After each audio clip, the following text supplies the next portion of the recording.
ಕೃಷ್ಣನು ಬಲರಾಮನೊಂದಿಗೂ ಸಾತ್ಯಕಿಯು ಸ್ವಲ್ಪ ಹಿಂದಕ್ಕೂ ನಡೆದು ಹೋಗುತ್ತಿದ್ದರು.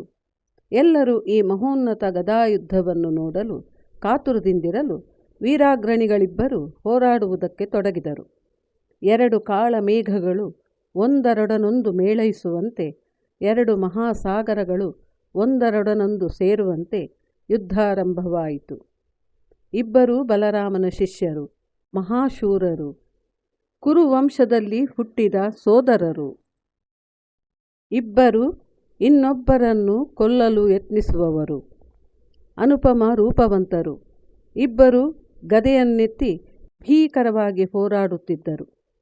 ಯುಧಿಷ್ಠಿರನು, ನಮ್ಮ ಮೇಲೆ ಪ್ರೀತಿ ಇಟ್ಟಿರುವ ನೀವೆಲ್ಲರೂ ಕುಳಿತುಕೊಂಡು ಯುದ್ಧವನ್ನು ನೋಡಿ ಆನಂದಿಸಿ ಎನ್ನಲು ಅವರೆಲ್ಲರೂ ಅಲ್ಲಿಯ ಕಣದ ಸುತ್ತ ಕುಳಿತರು. ಅಂಗಸೌಷ್ಠವವುಳ್ಳ ಬಲರಾಮನು ತನ್ನ ನೀಲ ರೇಷ್ಮೆ ವಸ್ತ್ರದಲ್ಲಿ ಸುಂದರನಾಗಿ ಕಂಗೊಳಿಸುತ್ತಿದ್ದ. ಅವನ ಪಕ್ಕದಲ್ಲಿ ನೀಲಮೇಘ ಶ್ಯಾಮನಾದ ಕೃಷ್ಣನು ಚಂದ್ರನ ಪಕ್ಕದಲ್ಲಿನ ಕಾಳಮೇಘದಂತೆ ಕಾಣಿಸುತ್ತಿದ್ದನು. ಮಹಾವೀರರ ನಡುವಣ ಗದಾಯುದ್ಧವು ಮಹೋನ್ನತವಾಗಿಯೇ ಇದ್ದಿತು. ಸ್ವಲ್ಪ ಹೊತ್ತು ಹೋರಾಡುವರು, ಅನಂತರ ಆಯಾಸದಿಂದ ಕುಳಿತುಕೊಳ್ಳುವರು, ನಂತರ ಪುನಃ ಹೋರಾಡುವರು. ಆ ಎರಡು ಉಕ್ಕಿನ ಗದೆಗಳ ಸಂಘಟನೆ ಕಿವಿಗಡಚಿಕ್ಕುವಂತಿದ್ದಿತು.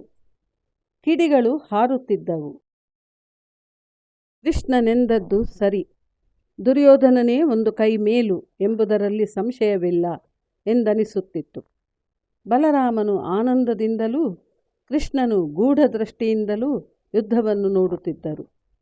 ಇಬ್ಬರು ಪರಸ್ಪರರನ್ನು ಸುತ್ತಿ ಬರುತ್ತಿದ್ದುದು ನೋಡುವುದಕ್ಕೆ ಬಹು ಚೆನ್ನಾಗಿತ್ತು. ಇಬ್ಬರು ಯುದ್ಧ ನಿಯಮಗಳನ್ನು ಶ್ರದ್ಧೆಯಿಂದ ಅನುಸರಿಸುತ್ತಿದ್ದರು. ಭೀಮನ ಗದೆಯು ಕೈಯಿಂದ ಕಿತ್ತು ಹೋಗುವಂತೆ ದುರ್ಯೋಧನನು ಹೊಡೆಯುವನು. ಕೋಪದಿಂದ ಸಿಂಹನಾದ ಮಾಡಿ ಅದನ್ನು ತಡೆದುಕೊಂಡು ತಿರುಗೇಟು ನೀಡುವನು. ಎಲ್ಲೋ ಹೋಗಿ ತನ್ನ ಗದೆಯನ್ನು ತಂದುಕೊಂಡು ದುರ್ಯೋಧನನು ಕೋಪದಿಂದ ತನ್ನ ಬಲವನ್ನೆಲ್ಲ ಬಿಟ್ಟು ಹೊಡೆಯುವನು.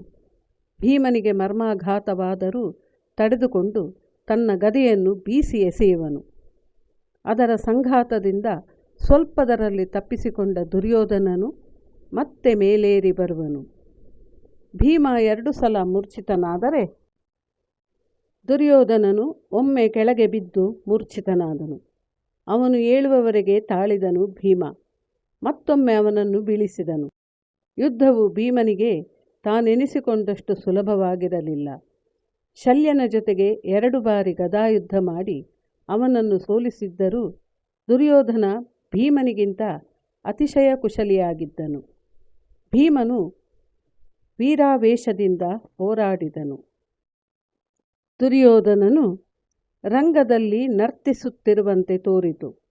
ಅವನ ಪದಾಘಾತಗಳು ಅಷ್ಟು ಚುರುಕಾಗಿಯೂ ಹಗುರವಾಗಿಯೂ ಇದ್ದವು. ಭೀಮನ ಹೆಜ್ಜೆಗಳಿಂದ ಭೂಮಿಯು ನಡುಗುತ್ತಿತ್ತು. ಯುದ್ಧವು ಸಾಗುತ್ತಿದ್ದಂತೆ ಕೃಷ್ಣನನ್ನು ಅರ್ಜುನನು, ಇಬ್ಬರಲ್ಲಿ ಯಾರು ಮೇಲು, ಯಾರು ಗೆಲ್ಲುವ ಸಾಧ್ಯತೆ ಹೆಚ್ಚು, ನಿನಗೇನೆನಿಸುತ್ತದೆ ಎಂದು ಪ್ರಶ್ನಿಸಿದನು. ಹಗುರವಾಗಿ ನಕ್ಕು ಕೃಷ್ಣನು, ಇಬ್ಬರೂ ನನ್ನಣ್ಣನ ಶಿಷ್ಯರು, ಪರಿಣಿತರು. ಆದರೆ ದುರ್ಯೋಧನನದ್ದೇ ಮೇಲುಗೈ ಎಂಬುದು ನಿನಗೂ ಅರಿವಾಗಬೇಕು. ಭೀಮ ಹೆಚ್ಚು ಶಕ್ತಿಶಾಲಿ ನಿಜ, ಆದರೆ ದುರ್ಯೋಧನನು ಆತುರ, ಕುಶಲಿ ಹಾಗೂ ವೇಗಶಾಲಿ. ನೋಡು, ಭೀಮನ ಬಲವಾದ ಹೊಡೆತಗಳನ್ನು ಅವನು ಹೇಗೆ ತಪ್ಪಿಸಿಕೊಳ್ಳುತ್ತಿರುವನು. ನ್ಯಾಯವಾದ ರೀತಿಯಲ್ಲಿ ಅವನನ್ನು ಕೊಲ್ಲಲು ಸಾಧ್ಯವಿಲ್ಲ. ಗೆಲ್ಲುವುದಕ್ಕಾಗಿ ಕುತಂತ್ರವನ್ನು ಅನುಸರಿಸಬೇಕು. ಈ ದ್ವಂದ್ವವನ್ನು ಏರ್ಪಡಿಸಿದ್ದು ನಿನ್ನಣ್ಣ ಯುಧಿಷ್ಠಿರ, ಒಬ್ಬ ಮೂರ್ಖ. ಕೊನೆಯ ಹಂತದಲ್ಲಿರುವಾಗ ದುರ್ಯೋಧನ ತನ್ನೆಲ್ಲ ಕೌಶಲ್ಯವನ್ನು ಬಳಸುತ್ತಾನೆ. ಅದನ್ನು ನೋಡುವುದೇ ಒಂದು ಆನಂದ. ಇದು ಮುಂದಿನ ಭಾಗದಲ್ಲಿ ಮುಂದುವರಿಯುವುದು.